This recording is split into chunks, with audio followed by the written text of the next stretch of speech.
2 तारीख को प्रशांत किशोर दल नहीं बना रहे हैं। बिहार में लालू, नीतीश और भाजपा के जो पिछले 30 साल का जो राज रहा है उससे मुक्ति के लिए, बेहतर भविष्य के लिए बिहार के लोग मिलकर ये दल बना रहे हैं। प्रशांत किशोर की भूमिका जो पहले थी वो आज भी है।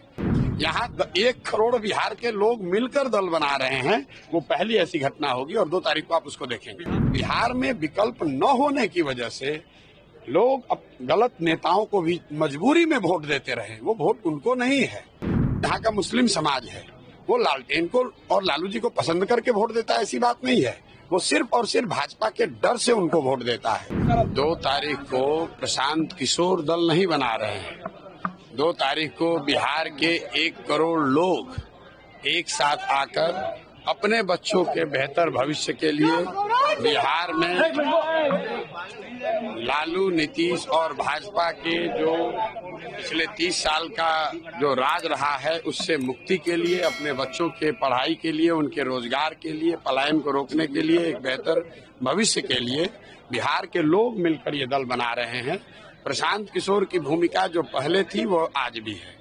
फर्क बस इतना ही है कि पहले मैं दल और नेताओं को मदद करता था, उनको सलाह देता था, उनको बताता था कैसे चुनाव लड़ना है, कैसे संगठन बनाना है, कैसे कैंपेन करना है। काम मैं वही कर रहा हूँ। अब फर्क इतना ही है कि दल और नेता को छोड़कर हम बिहार की जनता को ये सलाह दे रहे हैं।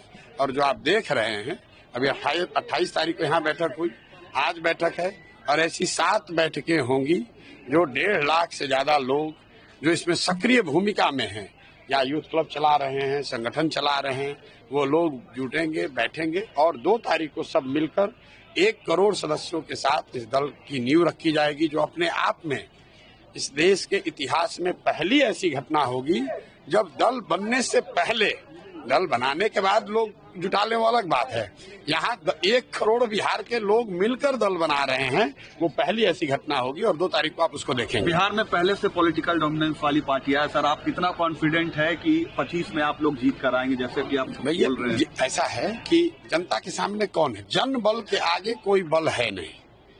आपने देखा जब हम लोगों ने जन स्वराज पद यात्रा शुरू की थी, तब एक छोटा सा MLC का चुनाव हमने लड़ाया था, निर्दलीय किसी साथी को, वो चुनाव जीत कर आए। अभी रुपौली में चुनाव हुआ है, वहां देख लीजिए कहाँ गए जातीय समीकरण, कहाँ गए इन दलों का वर्चस्व। जिन दलों के जातियों के आंकड़े 1 लाख थे, उनको 30,000 वोट मिला है। ये तो लोगों के मन में एक डर बैठा दिया गया है कि अगर आपके पास पैसा नहीं है, साधन नहीं है, जाति की संख्या नहीं है, तो आप चुनाव नहीं लड़ सकते हैं, बिहार में राजनीति नहीं कर सकते हैं। आप मुझे ये बताइए कि नीतीश कुमार जी के अपने जाति के कितने लोग बिहार में रहते हैं, लालू जी के अपने जाति के कितने लोग बिहार में रहते हैं, और उन जातियों के भी सारे लोग उनके साथ नहीं हैं, फिर भी वो लोग 30 साल से शासन कर रहे हैं। तो ये एकदम भ्रम मत पालिए, जनता को ये समझ है बिहार में विकल्प न होने की वजह से लोग अब गलत नेताओं को भी मजबूरी में वोट देते रहे। वो वोट उनको नहीं है, जो यहाँ का मुस्लिम समाज है, वो लालटेन को और लालू जी को पसंद करके वोट देता है, ऐसी बात नहीं है। वो सिर्फ और सिर्फ भाजपा के डर से उनको वोट देता है। जिस दिन वो डर खत्म हो गया, जिस दिन उसको दूसरा विकल्प मिल गया, तो आप देख रहे हैं कि जैसे पुराने लालटेन में से किरासन तेल निकलता है, वैसे लालटेन से किरासन तेल निकल रहा है। मुस्लिम समाज ये समझ गया है कि भाई हम तो किरासन तेल हैं, हम और हमारे बच्चों का भविष्य जल रहा है, बर्बाद हो रहा है, और रोशनी किसी के घर पर हो रही है। तो ये रुकने वाला नहीं है। यही हाल भाजपा का है। भाजपा को और एनडीए को वोट कौन दे रहा है?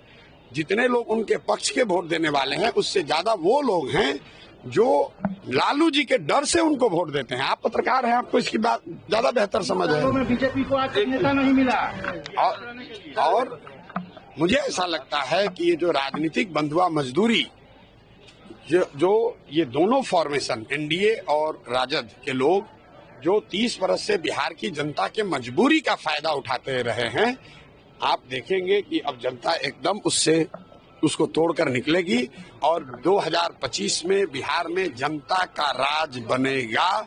इस बात को आप लिख लीजिए। आज तक चुनावों को लेकर जितनी भी भविष्यवाणियां मैंने करी हैं, कभी गलत हुई नहीं है, ये भी गलत नहीं होगी।